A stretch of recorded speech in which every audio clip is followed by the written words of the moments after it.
Terima kasih Anda masih bersama kami. Dua kelompok pelajar SMP di Surabaya terlibat aksi tawuran. Akibatnya 12 pelajar kini ditahan oleh polisi.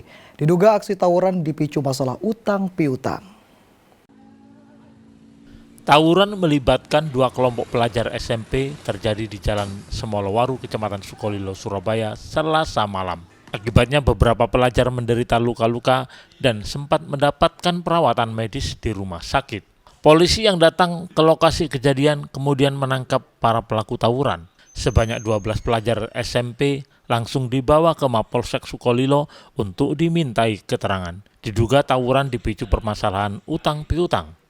Akhirnya mereka ketemu di wilayah menghubung TKP itu. Terjadilah keributan dua kelompok ini.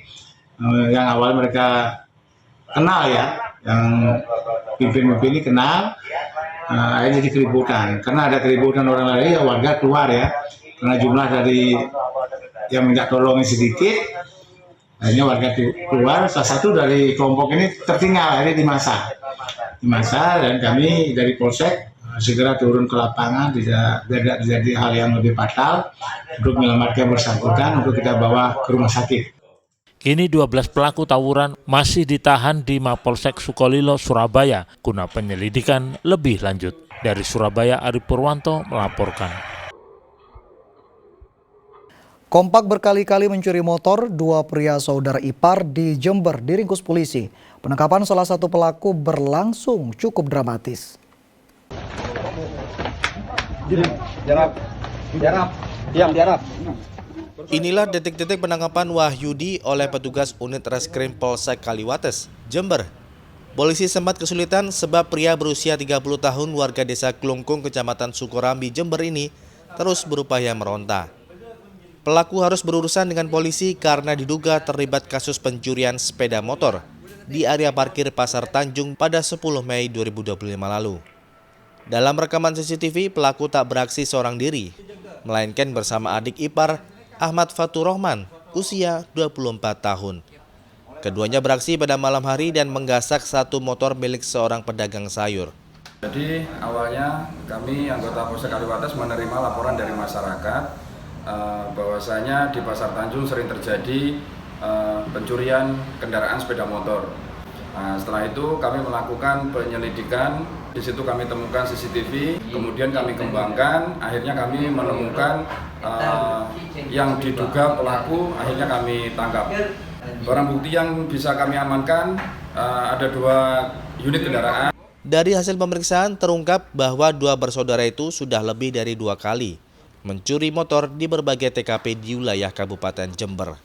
Selain motor yang digunakan saat beraksi, polisi juga menyita motor korban yang dibawa kabur kedua pelaku. Keduanya akan dijerat pasal pencurian dengan pemberatan dengan ancaman hukuman 5 tahun penjara. Tommy Iskandar melaporkan dari Jember. Seekor ular kobra Jawa sepanjang lebih dari 1 meter mengejutkan warga Kabupaten Tuban. Ular berbisa itu ditemukan di dalam tas kresek yang tergantung di dapur rumah warga.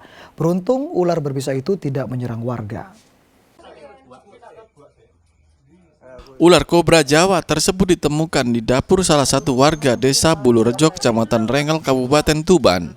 Ular kobra Jawa itu diketahui berada di dalam tas kresek saat pemilik rumah hendak mengambil barang di dekatnya. Hal itu membuat panik penghuni rumah yang langsung menghubungi petugas damkar untuk mengevakuasinya. Tak butuh waktu lama, petugas damkar langsung mencari lokasi ular yang bersembunyi di dalam tas kresek. Kepala ular sempat keluar dari dalam tas, kemudian dengan menggunakan alat penjepit khusus, petugas damkar mengevakuasinya. Hewan berbahaya itu kemudian dimasukkan ke dalam galon plastik dan dibawa ke pos damkar Rengel untuk diamankan lebih lanjut. Beruntung ular itu tidak agresif menyerang warga maupun petugas. Tas kresek itu yang ada ditempatkan di tas biasa ya. Kresek-kresek itu ditempatkan pada tas tertentu dan itu ternyata jadi sarang ular atau mungkin tempat yang jadi kesenangan ular, sehingga waktu orang itu nyentuh atau mungkin mau ambil kreseknya ya, ternyata di dalamnya ada ular dan ular itu ular kobra, sehingga dari yang bersangkutan itu daripada membahayakan akhirnya dilaporkan ke kami. Petugas mengimbau kepada warga agar lebih berhati-hati, terutama di musim pancaroba yang seringkali menjadi waktu hewan liar keluar dari habitatnya. Jangan mencoba menangani ular berbisa tanpa keahlian karena bisa berujung fatal. Sapari Ranuwijaya melaporkan dari Tuban. Sapi di Kediri pesanan kurban Presiden Prabowo berbobot 900 kg. Informasi selengkapnya akan kami hadirkan untuk Anda sesaat lagi dan tetaplah bersama kami.